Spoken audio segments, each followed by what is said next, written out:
Cricket के भगवान, 100 शतकों के बादशाह और दुनिया के सबसे महान बल्लेबाज सचिन तेंदुलकर। आज भी जब क्रिकेट की बात होती है तो सचिन तेंदुलकर का नाम खुद ब खुद जगह पर आ जाता है। शनिवार 1 फरवरी को भारत क्रिकेट कंट्रोल बोर्ड यानी बीसीसीआई ने अपने नमन अवार्ड के लिए सेरेमनी आयोजित की। आईसीसी के चेयरमैन जय शाह ने बीसीसीआई के वार्षिक नमन अवार्ड समारोह में भारत के महान खिलाड़ी सचिन तेंदुलकर को लाइफ टाइम अचीवमेंट अवार्ड से सम्मानित किया। लेकिन इस सम्मान से भी ज्यादा खास था उनका युवा क्रिकेटरों के लिए दिया गया संदेश। इस सेरेमनी के दौरान भारत के महान क्रिकेटर सचिन तेंदुलकर ने युवा भारतीय क्रिकेटरों को एक बड़ी सलाह दी।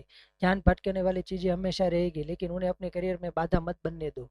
हमारे पास जो कुछ भी है उसकी कद्र करो और अपने खेल का पूरा ध्यान रखो, और खेल तथा देश का नाम आगे बढ़ाने के लिए उचित व्यवहार करें। सचिन तेंदुलकर ने कहा, मुझे आपको सलाह देनी नहीं चाहिए और ना ही यह कहना चाहिए कि आप अपना ध्यान केंद्रित रखें, चाहे जो भी हो। लेकिन जब हमारे पास कुछ नहीं था तब भी हमने अपना सर्वश्रेष्ठ दिया। जब हमारे पास सब कुछ है तो उसकी कद्र करना जरूरी है। आपके अंदर अब भी सब बहुत सारा क्रिकेट बचा है, बस बाहर निकालो, अपना सर्वश्रेष्ठ दो और इस अवसर का पूरा लाभ उठाओ। सचिन तेंदुलकर का यह संदेश सिर्फ क्रिकेटरों के लिए नहीं है, बल्कि हर किसी के लिए है। संघर्ष करो, सीखो और जब मौका मिले तो अपना सर्वश्रेष्ठ दो। सचिन का ये प्रेरणादायक संदेश आपको कैसा लगा, हमें कमेंट करके जरूर बताइए।